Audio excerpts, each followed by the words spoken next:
My father-in-law ruined my honeymoon by showing up unannounced with proof I was lying. I was standing on the balcony of our overwater bungalow in Bora Bora, watching the sunset paint the lagoon in shades of orange and pink, when I heard someone knocking hard on our door. My wife Olivia was in the shower, and we weren't expecting anyone because we'd specifically chosen this resort for its isolation and privacy, so the aggressive knocking immediately set off alarm bells in my head. When I opened the door, her father Richard stood there in wrinkled travel clothes with a manila folder clutched in his hands and an expression on his face that made my stomach drop. He didn't say hello or apologize for interrupting our honeymoon 4 days in, just pushed past me into the room and said we needed to talk right now because he'd discovered something that couldn't wait. I asked him what the hell he was doing in Bora Bora when he was supposed to be back in Denver, and he opened the folder to show me printed documents that he said proved I'd been lying to everyone about who I really was. My hands started shaking as I looked at what appeared to be official records showing a completely different employment history than what I'd told Olivia and her family, and Richard's voice was cold when he said he'd flown halfway around the world to make sure his daughter knew exactly who she'd married before it was too late to fix her mistake. I'd been working as a senior engineer at Blackstone Aerospace in Denver for 6 years when I met Olivia at a charity fundraiser for children's hospitals where her marketing firm had organized the event. She'd been managing the silent auction, and I'd been there representing my company because we'd donated a significant sponsorship, and we'd ended up talking for 3 hours straight about everything from aerospace innovation to our shared love of terrible reality TV shows.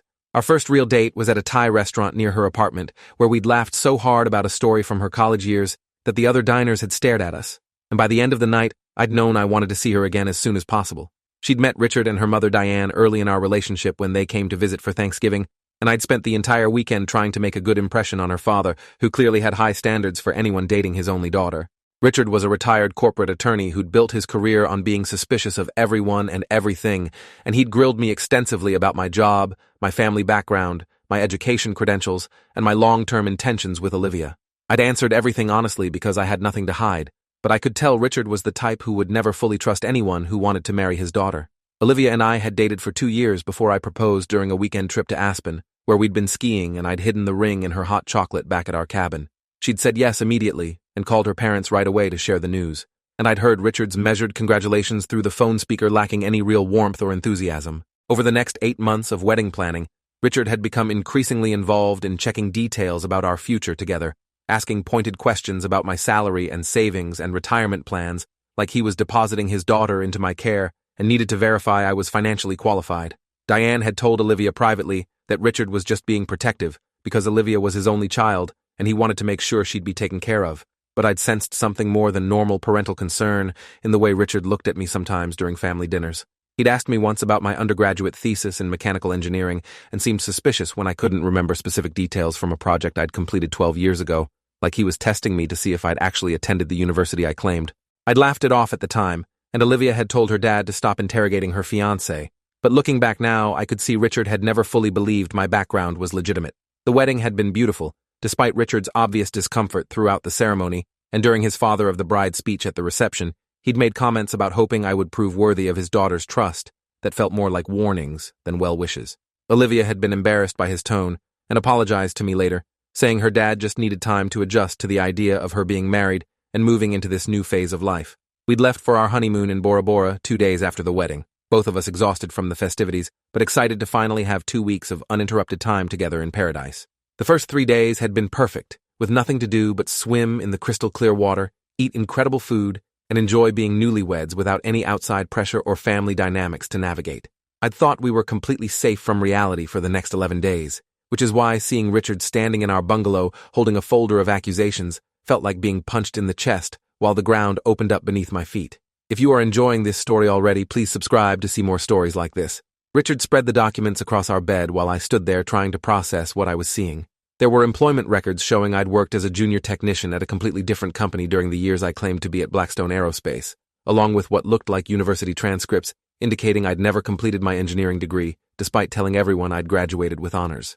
He had bank statements showing significantly less income than the salary I'd reported on our mortgage application when Olivia and I bought our house together last year, and even a private investigator's report detailing my supposed real employment history versus the fiction I'd apparently been selling.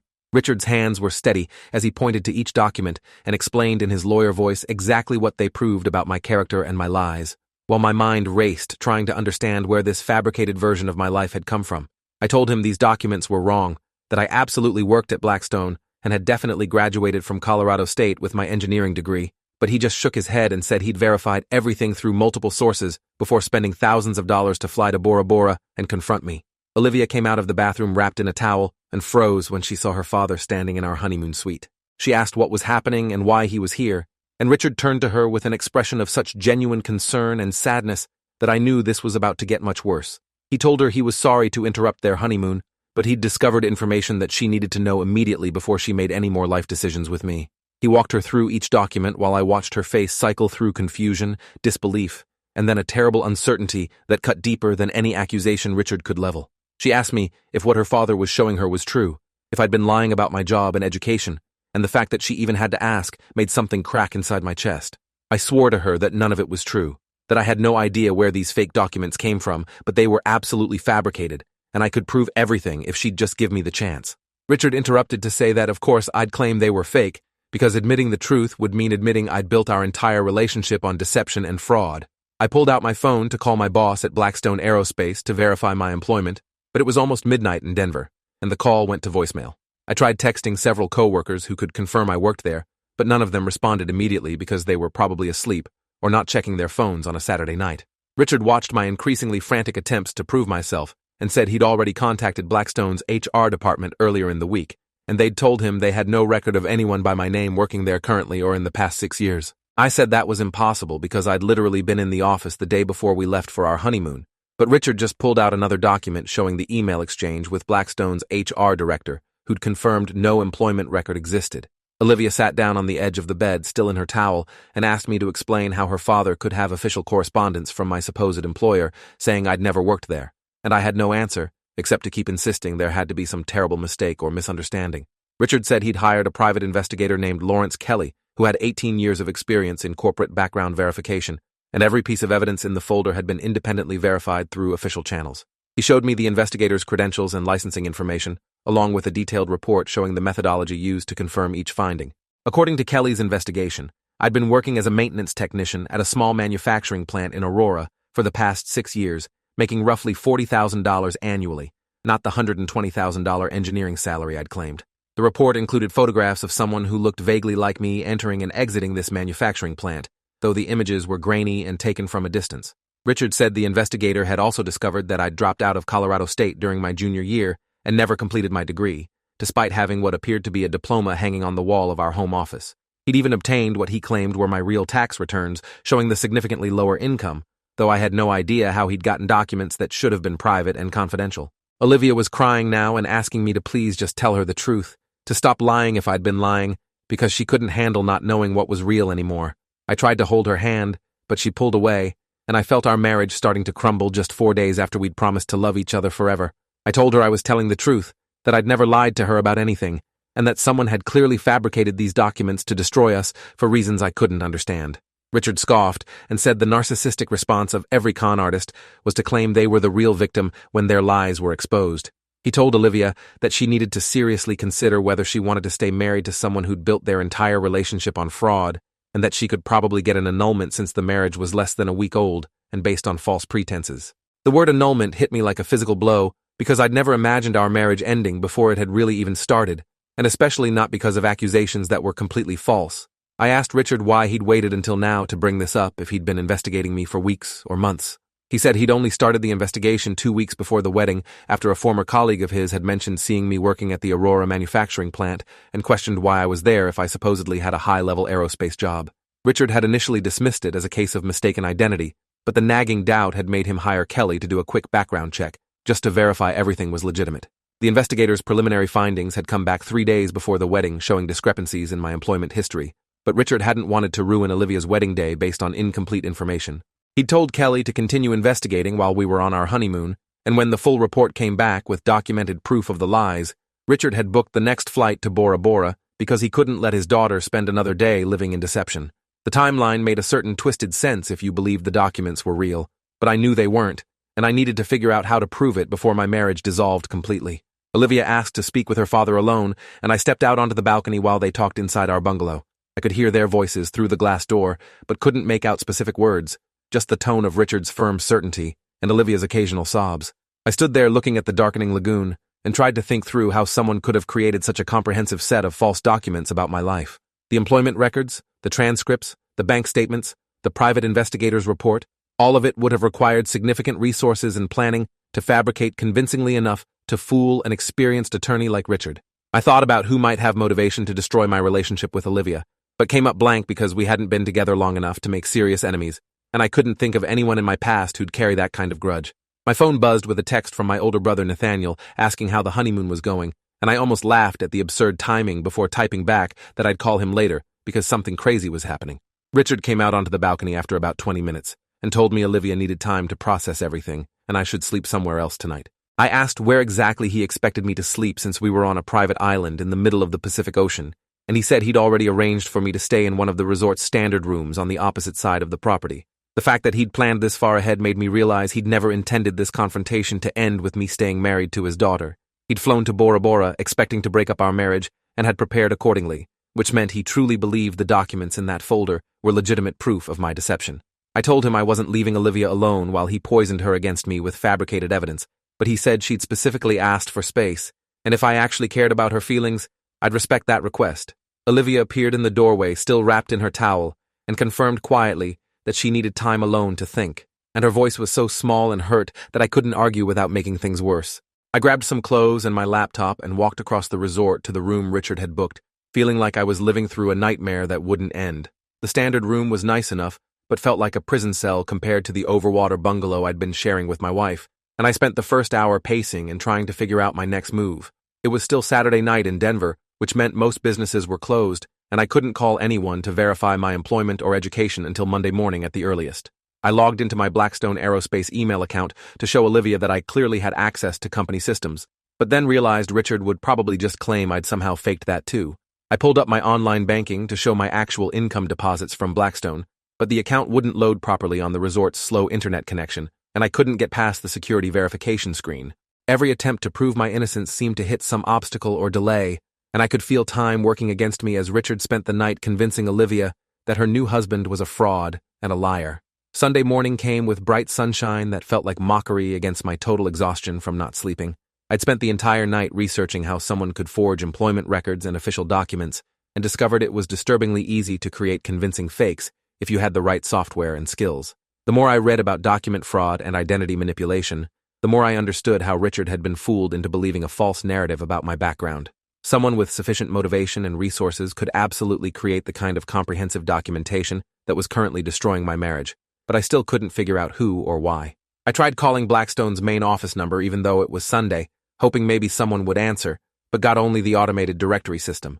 I left voicemails for my boss, Alan Westbrook, and 2 colleagues asking them to call me urgently about an emergency, but had no idea when or if they'd check their messages over the weekend. Olivia texted me around 10, asking if we could meet for breakfast at the resort's main restaurant, and I practically ran there hoping she'd had time to think and realize the accusations couldn't possibly be true. She was already sitting at a table with her father when I arrived, and the fact that Richard was there too made my chest tight with dread. They'd both clearly been crying based on their red eyes and puffy faces, and Olivia looked exhausted in a way that had nothing to do with jet lag or too much sun. She said she'd been up all night trying to reconcile the man she thought she married with the information in her father's folder, and she needed me to explain some specific things that didn't make sense. I told her I'd answer anything she wanted to know, and then listened as she walked through a series of detailed questions about my daily routine at work, the names of colleagues I'd mentioned, and specific projects I'd described over the years we'd been together. I answered everything truthfully and consistently because it was all real, but Richard interrupted repeatedly to point out that everything I was saying could be fabricated or rehearsed if I'd been planning this deception long term. Olivia asked if I could show her proof of my education beyond just the diploma hanging in our office, and I explained that my physical degree was at my parents' house in storage with other college memorabilia. She wanted to know why I didn't have digital copies of my transcripts or any other documentation from Colorado State, and I said most people didn't keep that stuff readily accessible years after graduating unless they were applying to graduate school. Richard pounced on that explanation as suspicious, arguing that any legitimate graduate would have access to their university records and could easily request official transcripts to prove they'd actually completed their degree. I said fine, I'd contact Colorado State on Monday and request official transcripts to be sent to wherever Olivia wanted them delivered, but that seemed to do nothing to ease the doubt I could see growing in her eyes.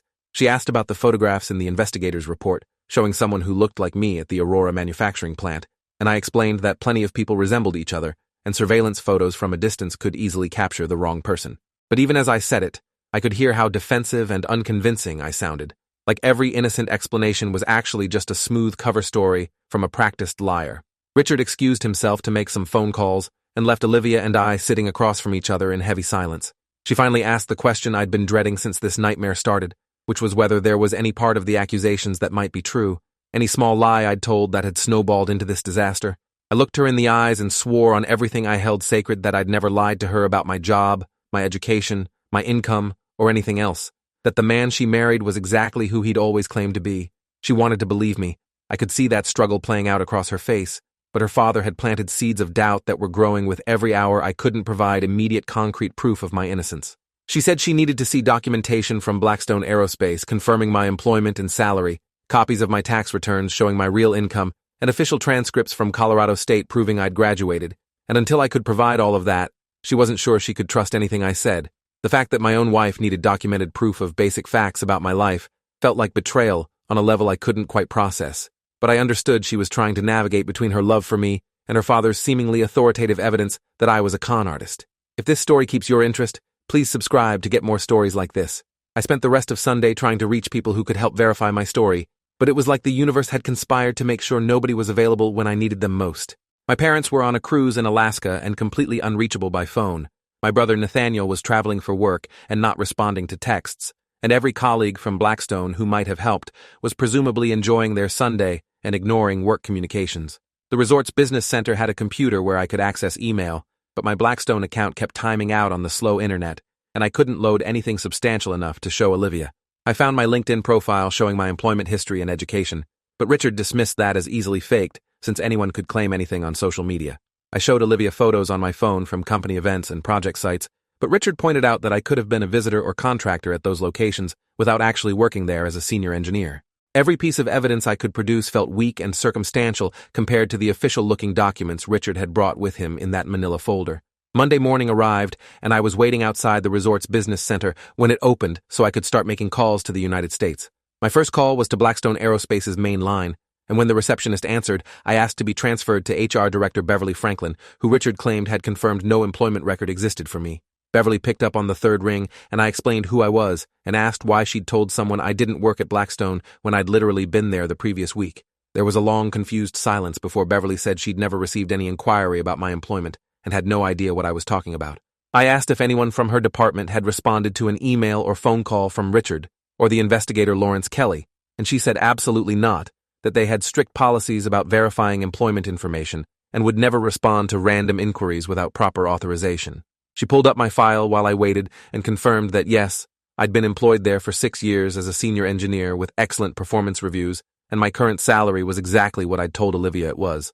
I asked Beverly to send me an official employment verification letter on company letterhead immediately, and she said she'd have it drafted within the hour. Then I called Alan Westbrook directly and explained the nightmare situation with my father-in-law showing up at my honeymoon with fake documents, claiming I didn't work at Blackstone. Alan was furious that someone was spreading false information about employee records and said he'd contact the company's legal department about potential defamation and fraud charges. He offered to write a personal letter confirming my employment and role on his team, and said he'd include specific project details that only a real employee would know about. I thanked him and asked him to send everything to my personal email as soon as possible, then moved on to calling Colorado State University's registrar office. Getting through to an actual person took 20 minutes of navigating phone trees, but eventually I reached a registrar named Patricia Chung, who helped me request official transcripts showing my degree completion and honors status.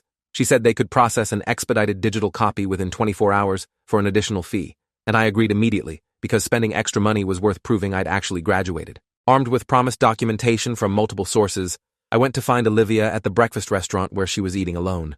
I told her I'd just spoken with Blackstone's HR director, who confirmed I absolutely worked there and had been for 6 years, and that official verification letters were being drafted right now.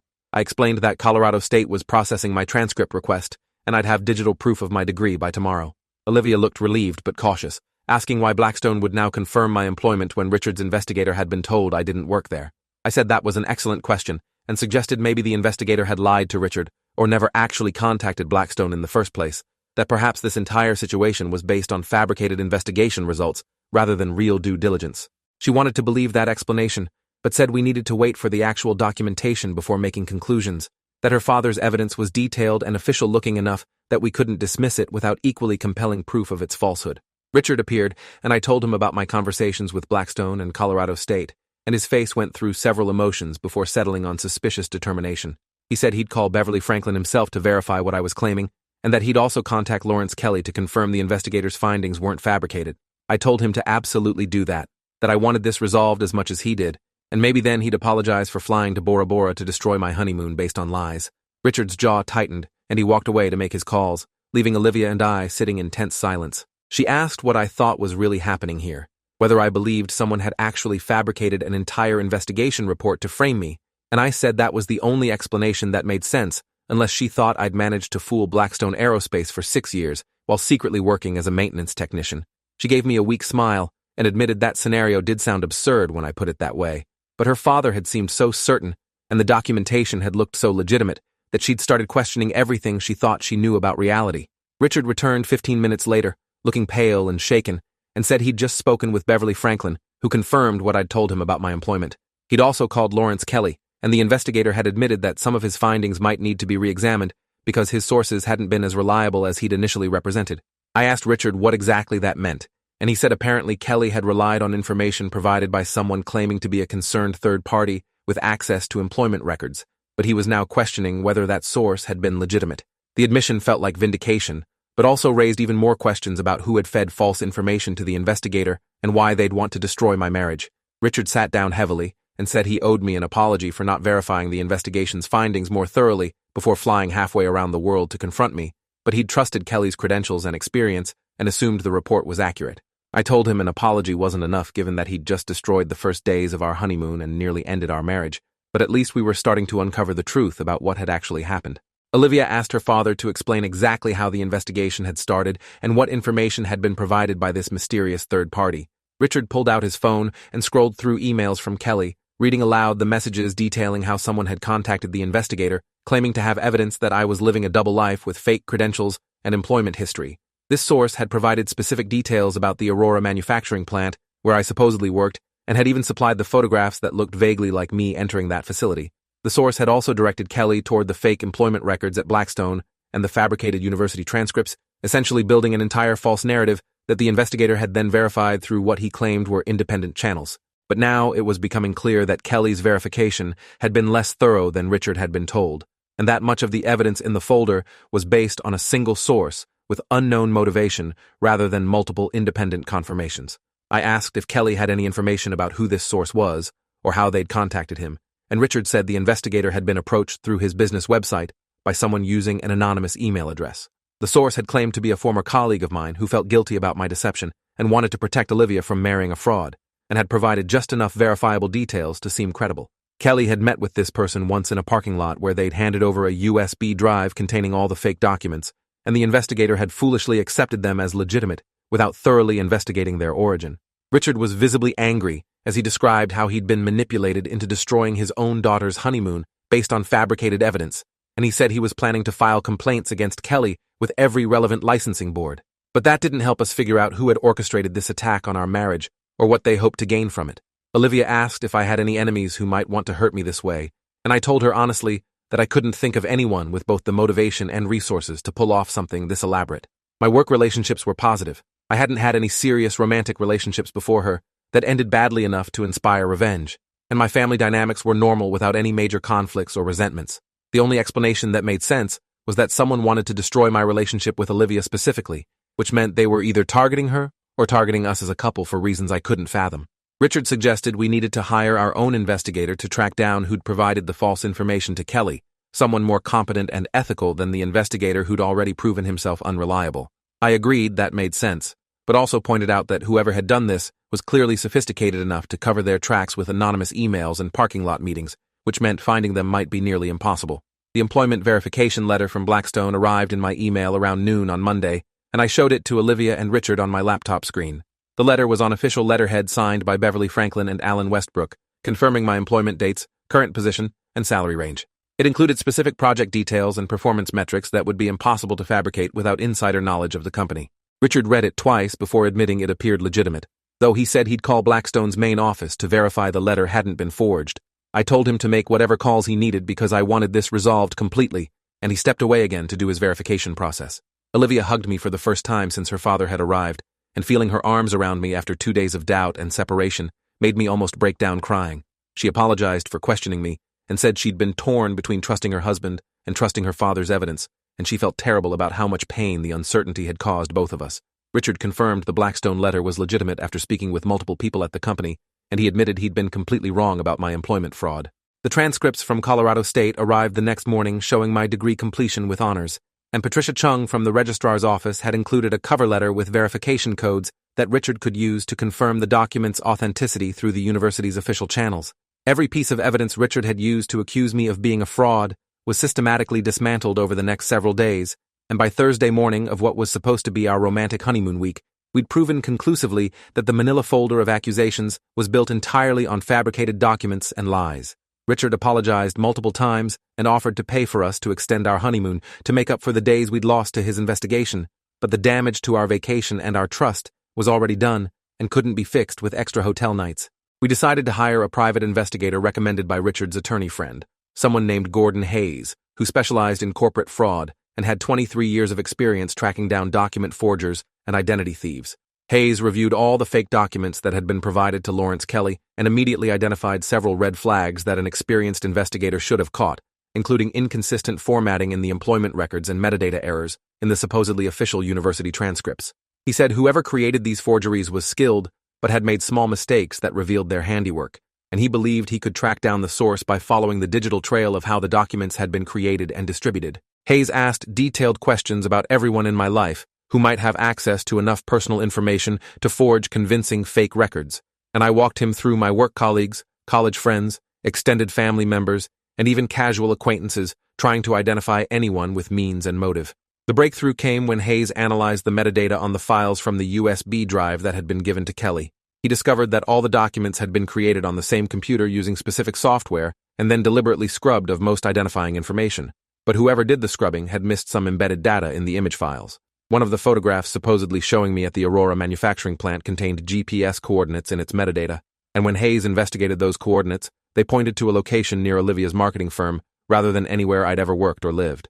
That detail shifted the investigation's focus toward people connected to Olivia rather than people connected to me, which narrowed the suspect pool considerably. Hayes started researching Olivia's work colleagues and business contacts, looking for anyone with technical skills who might have reason to sabotage our marriage. Olivia was horrified when Hayes suggested the attack might have come from someone in her professional circle, and she couldn't imagine any of her colleagues caring enough about her personal life to orchestrate something this elaborate and cruel. But Hayes pointed out that workplace relationships could hide intense jealousies and resentments, especially in competitive industries like marketing where people's careers often depended on social connections and perceived success. He asked Olivia to list any co-workers who'd seemed unhappy about her engagement or marriage, anyone who'd made odd comments about me, or anyone who'd shown unusual interest in our relationship details. She mentioned a woman named Veronica Hayes, who worked in her department and had been strangely cold after Olivia announced our engagement, but she'd assumed Veronica was just stressed about her own personal life, rather than actively hostile toward our relationship. Hayes asked me if the name Veronica Hayes sounded familiar beyond being Olivia's colleague, and I said no, I'd never heard of her before. Then he showed me her LinkedIn profile photo and my stomach dropped because I absolutely recognized her face even though I couldn't immediately place where from. Olivia watched my reaction and asked what was wrong, and I told her this woman looked exactly like someone I'd met briefly at a professional conference about 3 years ago who'd seemed overly interested in my personal life and had asked intrusive questions about whether I was dating anyone seriously. I thought she was just being friendly, or possibly hitting on me, and I'd politely deflected her questions and moved on without exchanging contact information. The encounter had been so brief and inconsequential that I'd forgotten about it entirely until seeing her photo again. But now that memory combined with her later coldness toward Olivia's engagement created a disturbing pattern. Hayes pulled Veronica's complete employment history and social media profiles and discovered she'd been hired at Olivia's firm about 2 months after that conference where I'd met her. The timing suggested she might have deliberately sought out a position at Olivia's company after learning we were in a relationship, which meant this whole attack could have been planned for years rather than being a spontaneous act of jealousy. Olivia was struggling to process that someone she'd worked alongside for over 2 years might have been nursing a grudge against her relationship and plotting to destroy it with elaborate fraud. Hayes said they needed concrete proof before making accusations, so he started investigating Veronica's technical capabilities and access to the kind of software needed to create convincing forged documents.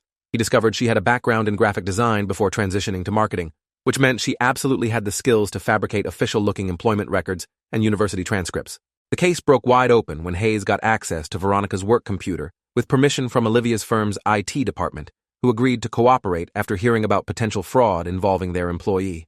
The IT team found deleted files that matched the fake documents from Kelly's investigation, along with search history showing Veronica had researched Lawrence Kelly's background check services weeks before Richard had hired him. She'd also searched for information about Richard's law career and his protective relationship with Olivia, suggesting she'd specifically targeted Olivia's father as the perfect weapon to deploy against our marriage. The digital evidence was conclusive enough that Hayes recommended contacting law enforcement because this went beyond simple harassment into identity fraud and potentially criminal deception. Olivia called her company's HR director and legal department to report what we'd discovered, and within hours, Veronica was suspended pending investigation. Richard arranged for us to meet with Detective Russell Kimball from Denver's fraud unit, who specialized in identity theft and document forgery cases. Kimball had 16 years on the force and had handled multiple high-profile corporate fraud investigations. He reviewed all the evidence Hayes had compiled, including the deleted files from Veronica's computer, the metadata from the forged documents, and the timeline of her employment relative to when I'd first met her at that conference. Kimball said they had probable cause to get a warrant for Veronica's personal devices and home computer, and he believed the evidence already collected was strong enough to charge her with multiple counts of fraud and identity theft. He explained that forging official documents like employment records and university transcripts was a serious felony, and using those forgeries to damage someone's reputation and marriage elevated it to aggravated fraud with enhanced penalties. Kimball asked if we wanted to press charges, and Olivia and I both said absolutely yes, because this woman had nearly destroyed our marriage and deserved to face full consequences. The warrant was executed on Veronica's apartment the following week, and police found extensive evidence of her multi-year obsession with destroying my relationship with Olivia.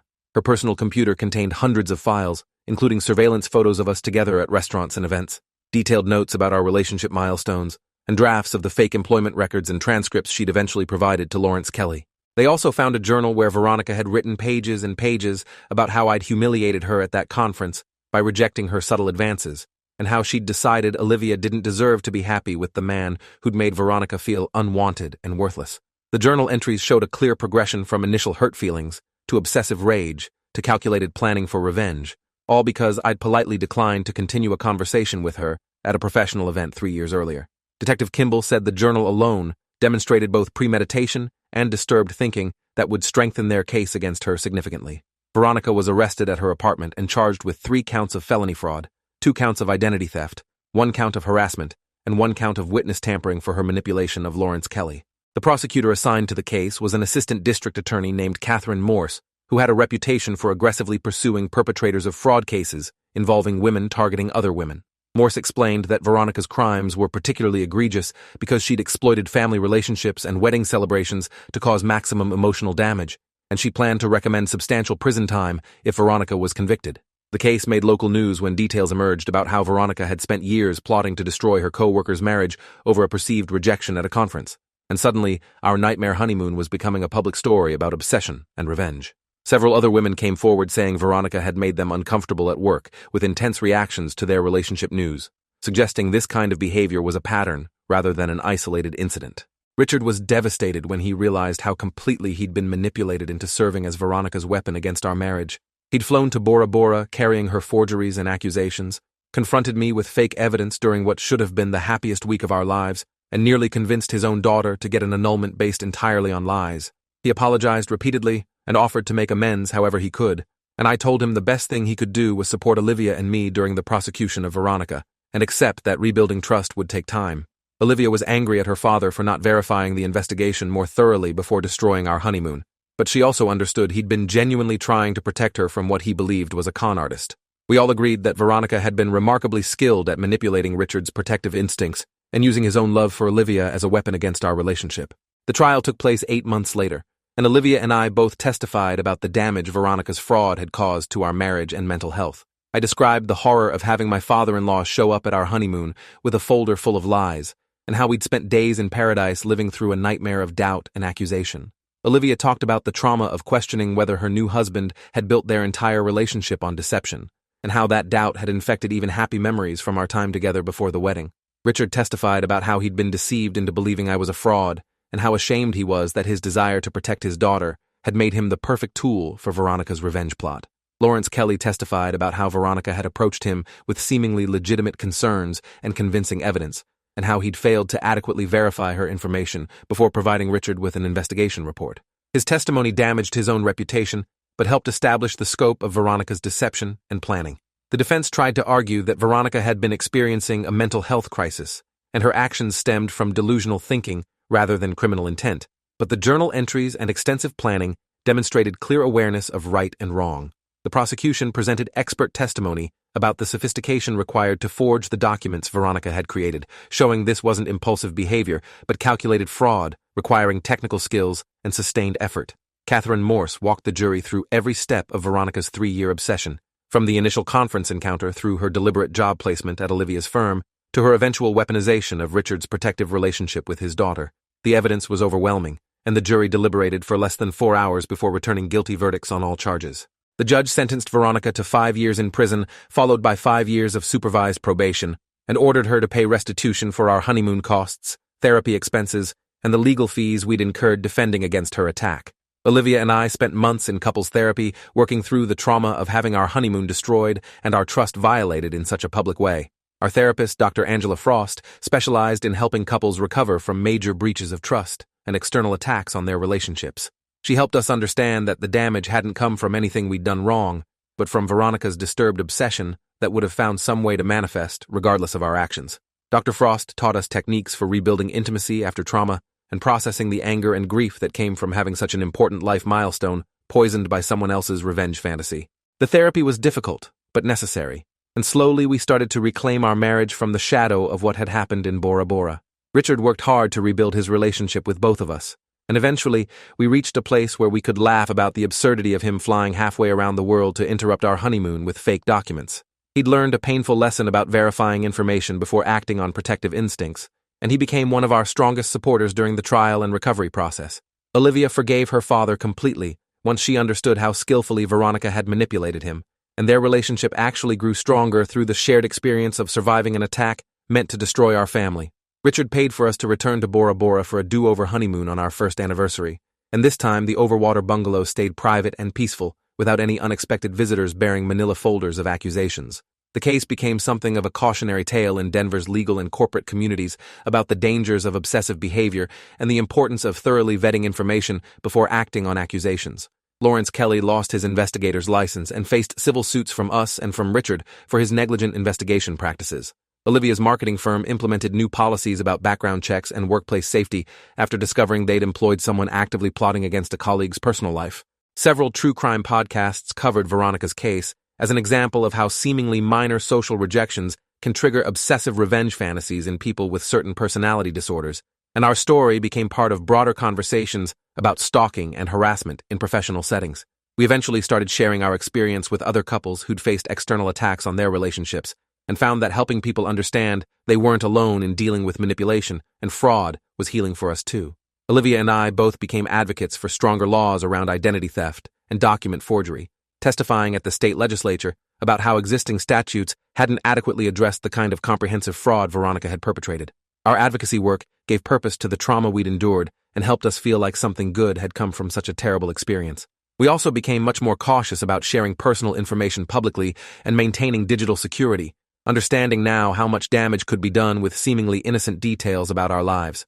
Looking back 2 years later, I could see how Veronica's attack had actually forced Olivia and me to build a stronger foundation for our marriage than we might have otherwise developed. We'd been tested in extreme circumstances and had chosen to trust each other even when doubt was being deliberately manufactured by someone with sophisticated tools and patience. Richard's manipulation had shown us where vulnerabilities existed in our family dynamics, and we'd worked to address those weaknesses and build better communication patterns. The trial and recovery had been brutal, but we'd emerged with deeper understanding of each other and clearer boundaries about protecting our relationship from outside interference.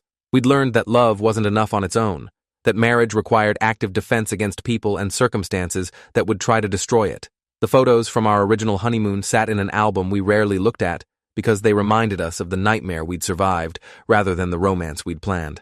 But the photos from our anniversary return to Bora Bora covered our walls and filled our social media, because those images represented victory over Veronica's attack. Every sunset picture and beach photo from that second trip was a statement that we'd survived her worst efforts and come back stronger.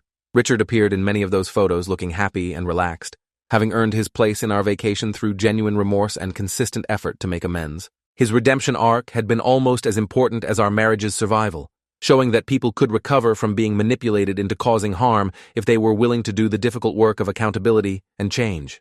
Veronica's prison sentence meant 5 years where we didn't have to worry about her interference or revenge, but Dr. Frost helped us prepare for when she'd eventually be released and might try to contact us again. We had permanent restraining orders in place and had worked with law enforcement to create safety plans for various scenarios. But the reality was that we'd always carry some awareness that someone out there had dedicated years of their life to destroying ours. That awareness had changed how we moved through the world, making us more cautious about who we trusted and what we shared publicly, but it hadn't broken us the way Veronica had intended. If anything, knowing we'd survived her most comprehensive attack made us feel almost invincible as a couple, like we'd already weathered the worst storm our marriage would face, and everything else would be manageable by comparison. The manila folder Richard had brought to our honeymoon sat in our safe now as evidence we'd kept from the trial, a physical reminder of how close we'd come to destruction and how far we'd traveled toward healing. Sometimes I took it out and looked through the fake documents just to remind myself how convincing lies could be when they were packaged in official-looking formats by someone with technical skills and bad intentions. Those forged employment records and university transcripts had nearly ended our marriage in less than 4 days, proving that truth was sometimes more fragile than we wanted to believe. But they'd also proven that truth could survive determined assault if people were willing to fight for it, to demand verification and evidence rather than accepting accusations at face value, no matter how official they appeared. Olivia and I celebrated our second anniversary with a quiet dinner at home, reflecting on everything we'd survived together and everything we'd built, despite Veronica's attempts to destroy us before we'd even really begun. We talked about how strange it felt that our marriage had started with such dramatic trauma, but how that trauma had somehow given us perspective that other couples took decades to develop. We'd learned early that partnership meant choosing each other, even when outside forces manufactured doubt. That commitment meant fighting for truth, even when lies seemed more convenient to believe. Those lessons had served us well, not just in recovering from Veronica's attack, but in navigating normal marriage challenges that arose in the years following. We knew how to communicate under pressure, how to trust each other's character over circumstantial evidence, and how to protect our relationship from interference, whether malicious or well-intentioned. Richard joined us for dessert and brought a gift of framed photos from our anniversary trip to Bora Bora, his way of trying to replace the poisoned memories from our original honeymoon with new ones built on truth and healing. He'd included a photo of all 3 of us together on the beach, his arms around both of us, and Olivia cried when she saw it because it represented how far we'd all come from that terrible night when he'd shown up with his manila folder. He said he was proud of us for surviving his mistake and Veronica's malice, and that watching us build a strong marriage despite everything had taught him important lessons about trust and verification that he wished he'd learned before flying to the South Pacific with accusations. His humility and genuine remorse had gone a long way toward healing the damage he'd caused, and he'd become one of our fiercest defenders and supporters rather than the threat he'd unknowingly been during those first horrible days of our marriage. The restitution money from Veronica eventually came in irregular payments from her prison wages, tiny amounts that would take decades to total the damages we'd claimed. We donated every check to organizations supporting victims of stalking and identity theft, not wanting anything from her except the justice of her imprisonment and the knowledge that she couldn't hurt anyone else the way she'd hurt us. Catherine Morse told us that Veronica had shown no remorse during sentencing and had actually blamed me for ruining her life by rejecting her at that conference years ago, proving that some people never accepted responsibility for their actions, no matter how severe the consequences. That lack of remorse made us grateful for the restraining orders and prison sentence keeping her away from our lives, and motivated us to be more vocal advocates for stronger stalking laws that could identify and stop obsessive behavior before it escalated to fraud and harassment. Thanks for watching till the end. Make sure to subscribe and like to not miss the next story.